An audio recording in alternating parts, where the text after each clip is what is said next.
Hi, I'm Arman Nasim, the writer creator of Lost Magic, and you can please support my Kickstarter campaign. It has 8 days left at lostmagiccomic.com. Again, it's lostmagiccomic.com, or you can go on Kickstarter and find Lost Magic. And today I'm excited to go on Two Geeks Talking with Kurt.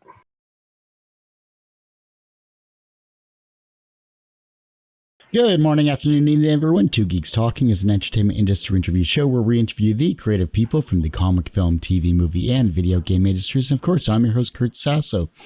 We're joined today by a very talented comic creator. He is and I'm going to say new comic creator because he's new to the show. So we're going to go that route. He is also referred to Two Geeks Talking by, of course, Sinopa Publishing, of course, Sam Quinton. So thanks so much, Sam. I greatly appreciate that. We're joined today by the ever-talented Arman Nasim. How are you doing today, Arman? Hi, guys. I'm doing great. Starting a Kickstarter campaign is a heck of a way to start off a comic career. But for those that don't know anything about yourself as a creative person, and, of course, the project you're putting together and comic you're making, tell us what it's all about.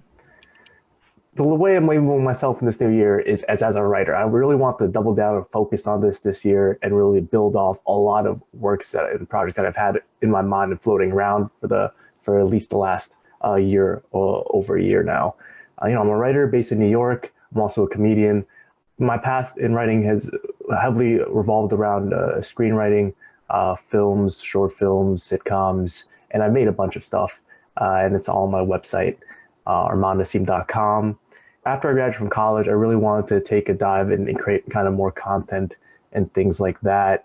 Now I'm my arms in a few different projects, but I'm currently doing like a prank channel on YouTube, just kind of diversifying and trying to really just get more content out there and build upon a foundation to try to get more of a fan base and more of just the synergies between all my projects. And one of the things I really wanted to jump into was, after the pandemic happened and shooting really stopped, people really stopped going out, and I had so much creative energy. And what I wanted to do was take all this and really dive into like a new medium, which I really kind of just fell in love with, the art of comic books and the way that you can tell stories through it. After reading Monstrous by Marjorie Liu, I was like, I really want, this is something I really want to do, and I can do it. She kind of showed that, you definitely can do this. And it really opened my eyes to this kind of genre and world and even medium that I didn't otherwise expect I would ever kind of do. Fast forward a year, I feel like I'm ready. We have, I just put together this first issue, first season, and I decided that I kind of just wanted to launch it on Kickstarter. I was, whether or not I was prepared, whether or not I was going to fail, I thought there was a pretty good chance I was going to fail going into it in the new year, but I kind of I didn't want to overthink it really. Kind of just wanted to do it, enter the community, and I think Sam Quinton was one of the first people that I kind of met and talked to in the Kickstarter community, because he launched on the same day as me in the same genre, and I thought that was just like hilarious. And he's been a great resource and kind of like a mentor, and always open to asking my questions, and answering any questions I had about kind of how the industry works and how Kickstarters work and stuff. All of that is great information, but we have to talk about the comic, obviously, because realistically, this is what you're trying to promote. And from what I've seen, it looks like it's a beautiful comic. First off, it's a great action. I love the writing and everything along that line as well, too, from what I've briefly seen. And it's a great video, by the way, too. Like, the Kickstarter video was really well done, so I really enjoyed that. And for me, as a not only an interviewer but also as a comic reader myself, if I don't see a good video on a Kickstarter campaign, I'm not really going to support it. So, talk about Lost Magic, this particular comic, and how it came about. Absolutely. So Lost Magic, it's an all ages fantasy horror comic. 36 pages, full color. And I like to say that lets the reader's imagination really just run wild with magic, monsters, and mystery. The main story in this first issue, there are no main characters. It jumps from characters' point of views, and there are six main stories in this first episode, and they're all inhabiting this world. They're all living in this world at the same time that these events are happening, and we get to see different perspectives and their point of views again, how they react to things happening around them. They all have to make choices about which communities they want to join, basically how they kind of want to move forward after things happen in the world. In this world, it was a world that used to be bursting with magic, the lost world, and then magic just mysteriously starts dying. And then now these characters have to kind of not only figure out what's happening, they kind of have to decide how they want to move forward, because magic in this world kind of can mean a lot of things, but it's something that's innate in everybody. It's something that they've always had. It manifests differently in each of their bodies, and kind of how they interact with this world and with each other. The fact that they start losing some of it, they kind of have to now decide, do they want to go forward without magic? Do they kind of want to bring magic back? And how do they go about doing that? So that's the main story in this first book. And I thought the easiest way to kind of let a reader grasp onto it was to kind of have this idea of a looming war going on, but with two sides, and people can choose kind of, you're not really, there's no good and bad side here. It's kind of just like a divide in the community, a schism in actually, the world, the lost world, that a rising king wants to build the first civilization, without magic. He wants technology and invention, and this rebellion kind of rises up saying, no, we want chaos and power, the way it's always been. We want our magic. And so, yes, that's kind of the really what this first issue is about. It's kind of excited for people to kind of jump into the world. And I'm giving it away for $1 for the full digital copy, just because I want no reason for anybody to not jump in. Great price point to start off, too. Yeah. For only $1, you can read this amazing comic. Yes. I love it. You said you're a writer, a creative person, and everything along that line, and you wanted to jump into comics earlier on. Looking at this comic itself and this world that you've created, what did you draw from that inspired you to create this world? Everything from my past that I've, video games, TV shows, movies. The biggest ones that come to mind are Game of Thrones, The Witcher, Lord of the Rings, Harry Potter. I mean, there's so many more kind of in between. Like, really, I want to tell stories of characters that I never actually got to see in those, massive, blockbusters almost. I didn't want to really focus on these grandiose characters. There is a king in this story, but, all the characters will revolve in their relation and connection to the king. And we get to kind of see how these characters, how they view what's happening in the world, and not so much how the king views what's happening in the world. I think that's more important, to kind of get these not really side characters, but more interesting characters that haven't been seen before in their stories, and try to share how they can kind of react in worlds and be just as interesting, almost just as powerful and moving and relatable. I think relatability was a big point of trying to make in this book, that all the characters are like relatable. Characters then are obviously a great point to start, because if you don't have characters, then you've just basically designed a painting. So looking at the characters you wanted to represent in your comic itself, and we'll talk about who you've worked with as well too after this, but who are some of the characters that you created that maybe you haven't seen in other genres? I want to say the people, it's like the knight who used to be the first character I think we're introduced to, is like the knight who used to be the king's best friend back in the day. And that was a short time. He was only they were only friends during the war when he won, his kingdom. And now, they've kind of haven't talked in decades, really, just to show what happens after, after all the glory and things like that, what happens, he's been kind of left behind by the king, but he still has some loyalty and some good memories. Taking that and a new direction, and kind of seeing where, how he still lives his life, in his kingdom, and kind of doing that. There's also a really crazy character, who's a girl who kind of who walks through dreams. Everybody in the kind of world has their own unique, not only backstory, but, characteristic, magic, and the way that they're seeing this world. And I think every single character presents a new way to kind of jump into this world, because they're jumping into it, they're in it as well. And they all feel differently about it. Then the names of these particular characters obviously are important because naming something, gives it power and gives it a sense of belonging in the world that you've created. And you said you had six chapters, 6 stories rather, that are all separate, that are interconnected, which is great. I love those types of long form stories because you always read and see something different as you reread comics. So that's always wonderful to see. Talking about the names of your characters then, what are some of their names and how did you come up with them? Rain and Riley are twins. There was Jakor, who is an explorer. A lot of times I kind of name them after like really close friends of mine. And a lot of times I kind of just wanted just fantastical names that I kind of saw from other languages, loved like the ideas of what their meaning was. Jumped around all different types of cultures, from Greek to Latin, to kind of Native American, to even in the Middle East and things like that. Just trying to jump around to see like really names that kind of stuck out at me, jumped off the page, and also had like some deeper meaning. So if you really wanted to kind of Google their name, or in the glossary, just kind of say what their name kind of means.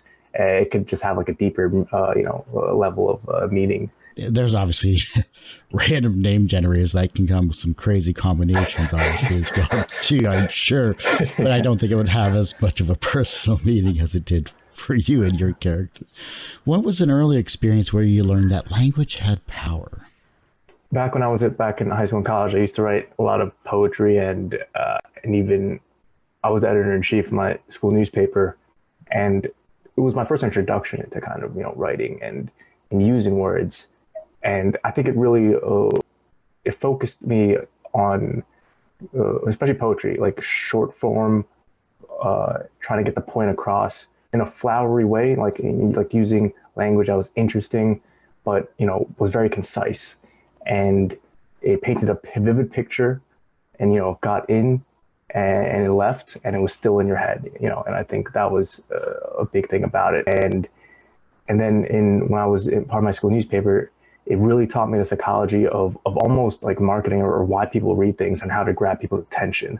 And even more so than the writing, it was like the design aspect of the newspaper that really taught me kind of, that I use today. I did all the design of Lost Magic myself and the lettering, and it really taught me, it started there, kind of how do you get people to kind of read through a page, like where do their eyes go, like why do they choose an article versus another article on the page, and also just kind of getting it out there and asking people to read. I think those things kind of started there and kind of evolved over time, and I've just grown since then. Yeah. Do you believe in writer's block? Not do you have writer's block? Do you believe in writer's block? I believe that a lot of people, talk about having it. I think that, I've never had it, in the sense that I feel like more so than being blocked, I just really don't have the time. It's more of a time thing for me, because every time I do sit down, I always have so much things rumbling around my head, and I don't write it down until I think it's, kind of ready and formed from my head. I do kind of believe other people have it. But for me, it never kind of bothered me, because, again, it's not like I'm writing every day. I'm kind of just writing when I kind of have this, great idea that I can't get out of my head, that I think is the missing piece in my story. From there, when I sit down and write it, I'm already like so excited and amped up that I think that I just kind of just go crazy and finish writing it, and then I won't do it again until I get like the same urge or the same excitement for the next part. What was the hardest scene for you to write in this book? In this first one, I would say it would be, there was a scene in the 5th episode, and it was about this girl who's dreaming. I think it really elevates the story and its wildness. I wanted it to be like that. I wanted the reader to feel a certain way, to really kind of know that this story is probably unlike anything they've seen before. I mean, if they couldn't already tell from all the, switches, the episodes and the point of views, and even the narration switches, I want to create this big world that people can jump into. And I think that kind of really opened up the entire world, this lost world in this book. And I think I wanted it to be kind of like, perfect, kind of like that little thing that people can latch onto and kind of remember. To a large extent, a lot of these stories I had to kind of really envision first in my head and kind of where I want to take it. And if I could see it, then my artist could see it, and then and then the reader could see it. So I want to make sure that I really fully understood what I kind of wanted in my head first. Obviously, you have to have a team when it comes to this. Unless you're doing the artwork yourself, then you're a solo indie creator as it is. But who's the other people that you've had working on this series? Absolutely. So Martin knows, he's the penciler and inker, and he was the first person, obviously, that I really connected with. We talked about his art first before I even wrote any part of the story. And I connected with his artwork and what the movie was creating, and I kind of told him exactly kind of what I wanted for this world and this kind of sandbox that we'd be building together.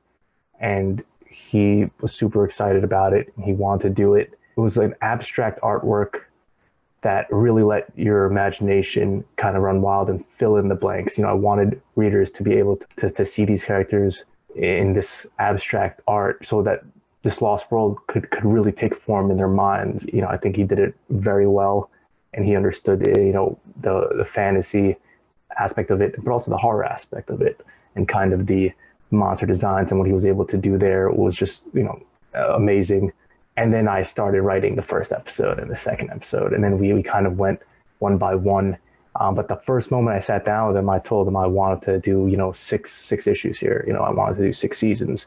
And I gave him a roadmap, on the very first episode, because I kind of wanted to see the bigger picture and the exact story I wanted to tell, so he could kind of, we could kind of work our way together to get there.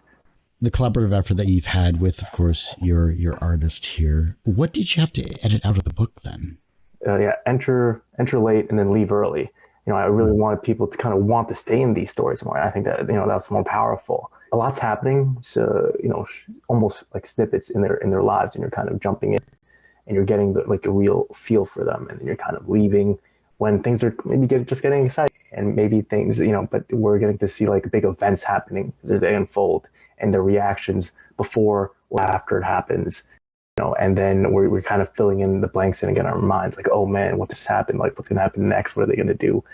First character I actually wrote and I got super excited about for this, a girl named Talia who has the ability to move tattoo ink on her skin, and then she can actually, her magic is that she can actually pull out those tattoos and use them as physical objects, kind of tangible objects in the real world or this lost world around her.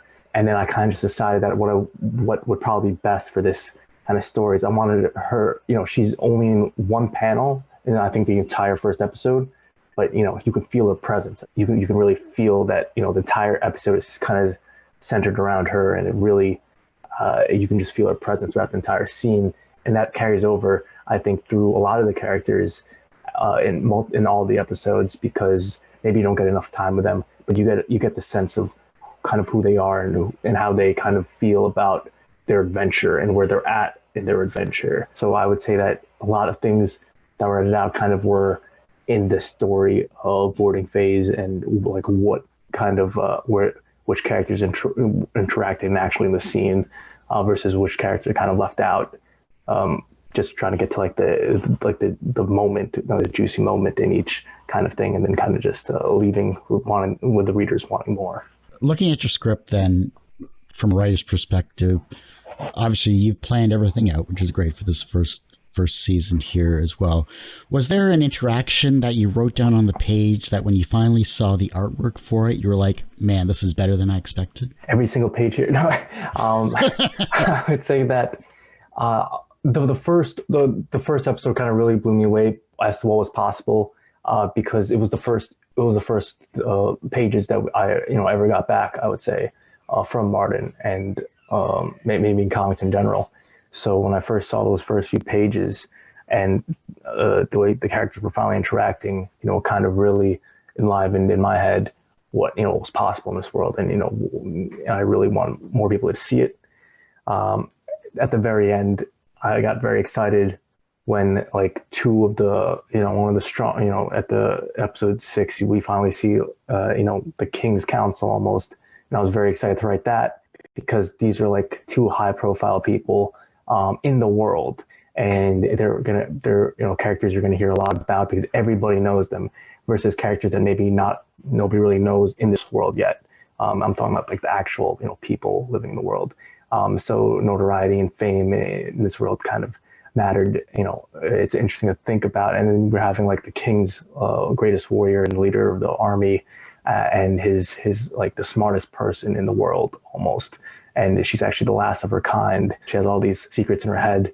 Her culture and her people kind of got extinct. Having them kind of meet and was like a very special thing to write, because I was like, oh man, like these guys are kind of their tone, what they kind of, how they feel about each other and how they kind of view this world is gonna really show a lot of people like what the world's a lot of times like what it's about. Much like in Game of Thrones, Varys and Littlefinger would always have, in my opinion, the best kind of conversations. This is kind of the same thing that I was kind of trying to emulate there, because these are guys who probably want the throne, will never get it, but they kind of see a lot and they kind of know a lot. Is there anything I haven't touched upon that you'd like to showcase to those that are watching or listening to this interview? No. If anything sounded interesting to you about Lost Magic so far, please check it out. Kurt said he liked the trailer. I really delved deep and spent time doing that trailer. I even did the voiceover of that trailer, which I wasn't sure how that was going to go, but it was fun to do, and I really enjoyed making that. Please check it out. At what point are we good enough? I think you're good enough the moment you decide to kind of jump right into it and kind of allow yourself and give yourself permission to kind of to kind of do something that you otherwise, that you've never done before. Not letting things hold you back. To some extent, everybody has, good days and bad days and reasons why maybe they can't do things. But I would say the moment that, for me, it was really just being like, I want to start something new, and then just doing it and just jumping right into it, not really worrying or overthinking it. Because of course, since my first Kickstarter, it's my first comic book, when am I going to kind of be good enough of, a writer or comic creator? I think I'm pretty good right now, because it was tough to make that decision to kind of jump right into it. Whereas I probably wouldn't have done it, a few months ago. I think, even though if everything was ready, and I've been kind of sitting on this, this first issue for a few, maybe a few months now. And I was like, what do I want to do with it? What do I want to do? And then I just kind of just leapt into it. There's not really a time for when you're good enough. It's more of a mindset. It's more of a mindset adjustment, and kind of just only you can kind of allow yourself to kind of take that next step and allow yourself to be good enough, I would say. What's the wisest thing that you've heard someone say to you that has stuck with you in your career? You don't have to do everything by yourself. I've been told this a while ago, but I never really kind of believed it, because I would say that I would have to kind of do everything myself. People tell me that I'm like the most ambitious person they've ever met. And, I take pride in that. But, the drawback to that is that, I really don't allow people to kind of help and kind of just jump in. After kind of launching this Kickstarter, there's a great community there that really has helped me in ways that, I didn't even think was possible. And I don't know how long it would take me to learn these things that they're telling me on day one, things that maybe, months and years down the line, I don't know when I would have known. I would say it's allowing people, you don't have to do it by yourself. There's people out there who will help you, and you don't have to really look too far to kind of find those people. And yeah, it's just like, there are people out there willing to help, and yeah, you just gotta find them. What's one thing everyone should do in their life? I would say something everybody should do is they should travel to I feel like it's more, again, a mindset, but they should travel to a different place that they're not used to, probably by themselves. Whether it's a different city for a few months or a different country for a few weeks, study abroad, a new college. When you're going to college, make sure you go out, try to go to a different state.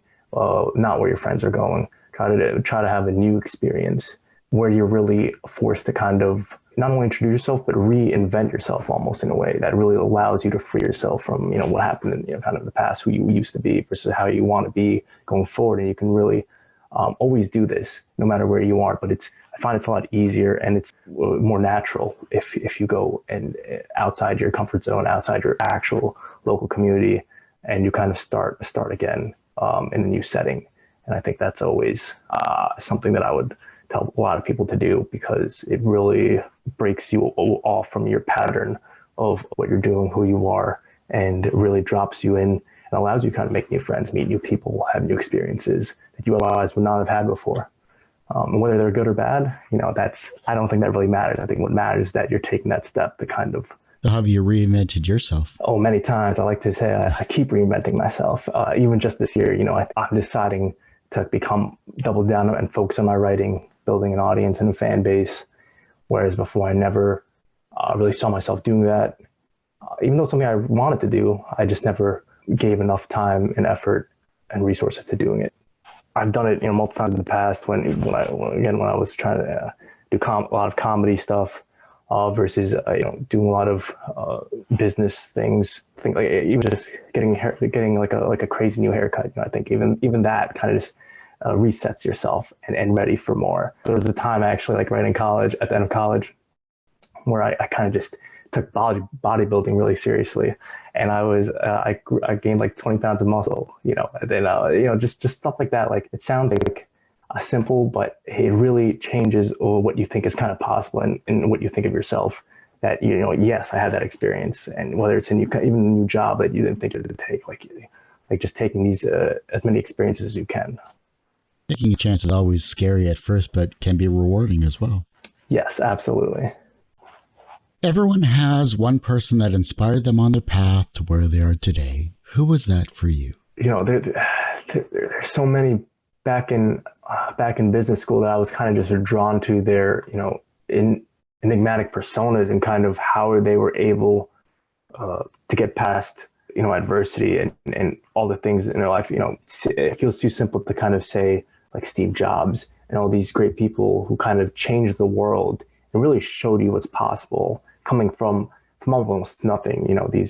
It's not even a rags to riches story. It's like his impact on the world, not even monetary wise, it was just kind of so far reaching and life changing. And then you have kind of, for me, seeing really what was possible in not only one kind of lane in business, but also like all these different fields that I'm currently kind of trying to start out in, kind of seeing where everybody kind of started. Bill Burr is pretty inspirational, kind of seeing where he started versus where he is now, and how the grind never really stops and fame doesn't really change who you are.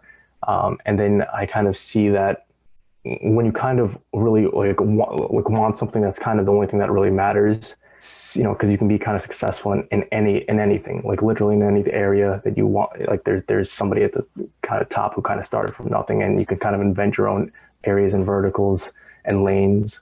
That kind of really stuck with me as I kind of proceeded, through the last few years after kind of graduating from school. Like, what do I want to do next?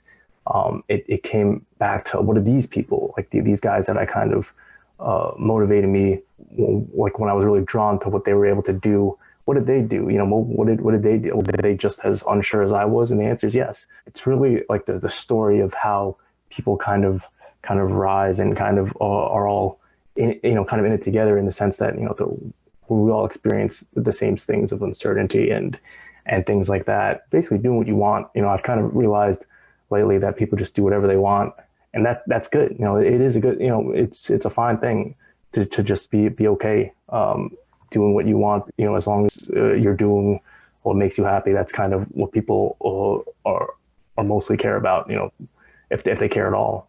People inspire me, right? Or one person who inspired me, I would say it would probably be kind of Steve Jobs, to kind of open kind of the world to me of what was possible, and kind of just going at it.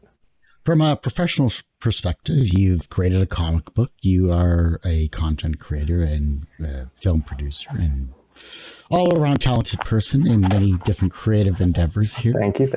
So from a professional perspective, you are successful. But do you consider yourself personally successful? Yes, and it's something that I'm starting to get rid of labels in this kind of new year. Was something I was looking at. I was like, how do I find myself, outside of my, regular job or what I've done in the past? How would I kind of label myself to somebody I'm kind of meeting for the first time in the future? What do I want them to think I am, or what do I want to be and kind of how do I get there? And like, I want to kind of introduce myself as a writer first. I do think that's what I do, more so than, you know, what my kind of day job is, or even what I spend time doing in the past. Even though I've done multiple different things. How do you define yourself? How do you kind of label yourself? Being personally successful, there's really no separate to it. Like, people make up these separations in their mind. So really all the same thing. And again, it comes back to do what you want to do, kind of makes you kind of happy. You know, because happiness, it's not a thing that kind of, you know, it has its ups and downs. It's like hunger. It's an emotion, right? You can expect to always be kind of happy doing one thing, but you can kind of know what's going to more times than not make you happy. And I think that's kind of just do that, and you kind of just do what you want, and make your own choices and decisions. So I would say that I am personally successful, because of all the things that I've kind of learned and where I got to kind of finally jump into doing what I wanted. And also, you know, I don't see it as a separate thing from being professionally successful and personally successful. I would combine all of it as to being like who I am, and I like who I am. The reverse of success is failure. How do you deal with your failure? I take them as learning opportunities. I don't know. I failed so many times in the past that now it doesn't even kind of faze me, you know. And it's something that I learned, and Gary Vee preaches this a lot, that you should fail, because that's how you learn. But it also means that, you know, you kind of tried for something, you kind of tried for something big, and then you can kind of work your way into success. You don't know how people are gonna come back from after being knocked down, even though they say they're gonna be super successful, you know, and do things and do whatever they want. When something hits them and it roadblocks them or stops them, it's like, are they just gonna kind of quit? Are they gonna bail out on it? Are they gonna kind of pick themselves back up? Are they gonna continue? But even if they continue, do they know how to pivot? Do they know how to adapt to situations? Do they know how to kind of explore new areas and tackle it in a different perspective? Do they know how to ask for feedback? Do they know how to ask for help? Do they know who to ask help for? I would say that all these things kind of come back and really define what failure can kind of all mean. I failed so many times at this point that I was even half expecting this Kickstarter to fail. But I knew that if I failed this time, the next one's just going to be successful for sure, because it was a learning experience. It was an experience that I had. You really get almost failure cemented into your brain a lot more so than even successes, because you're like, oh, what if it could have went right? What did I do wrong? I like taking failures in. I don't expect or want failures. I don't chase after failure, but I do understand, and I do embrace it and accept it when it happens, as just like another thing on my journey. And it's not really a setback. It's just kind of like just part of the uphill battle, and just the gradual climb. The younger generation is looking at your work and they're becoming inspired to be creative in their own way, I should say, whether it's as a content creator, video producer, all the creative stuff that you've done, and now as a writer for a comic book series, because it will be a series. How can they inspire the generation that follows them? Oh, well, first, thank you for saying they're inspired. I don't know how true that is, but I would say that what they have to start doing is kind of taking their inspirations and realizing what exactly it was that inspired them. I remember back in school, for me, it was, seeing somebody attain something, what was the highest level. He was I remember the previous editor-in-chief of my school newspaper. I was like, I kind of want to be, after seeing him speak one time, he was like giving a presentation. I was like, that's what I kind of want. I kind of want to be that articulate.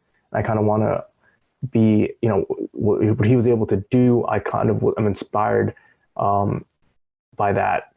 And I kind of want to kind of not only keep the torch alive, but I kind of want to do that and show, again, the next generation what's possible. So I think it's understanding what inspired you to begin with, and taking that and understanding that you have to be that to somebody else now, to the next kind of generation or new people that are rising up.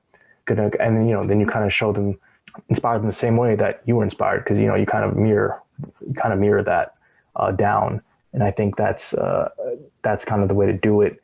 And it's going to be personal to everybody what kind of inspires them, because it could be something they see, it could be someone, it could be It can be, something that they want to do or something that they feel that, change them for the better. And you just have to kind of, be self-aware about all that, transitioning that into taking kind of like actionable steps and reflecting that and in the way that you interact with people in the next generation. Well, you survived an interview on Two Geeks Talking. Thank you so much, Arman, for coming on the show. I do greatly appreciate it. Thanks for having me. Absolutely. And I know it was a little short notice, but Sam couldn't speak highly enough of you, and I was like, I definitely wanted to do almost all of these, to try to get my name out and the book out as much as possible. How can we support you? Where can we find you on social media? And where can we find the campaign to support the Kickstarter? That's what I meant to say. So the best thing, you can go to is my website, armannasim.com. It'll have, all my projects and portfolios and links to all my videos and YouTube channels in there. It'll also have this Kickstarter, but also just go to lostmagiccomic.com. And this will always redirect to the latest project on Kickstarter for Lost Magic. And right now we're currently in season 1 with 8 days to go. So just lostmagic.com. And you can also find my socials on my website, armannasim.com. So I'd say that's the best place to go. Well, thank you so much for coming on the show. Greatly appreciate it. That ends this particular episode of Two Geeks Talking. You can, of course, find this interview and 1,000+ others on our website, tgtmedia.com or twogeekstalking.com. And, of course, our YouTube channel, which is a little more updated than our website, unfortunately, is youtube.com/TGTmedia. And as I say every week, everyone has a story to tell. It's up to me to help bring that out. Thanks for listening and watching on Two Geeks Talking.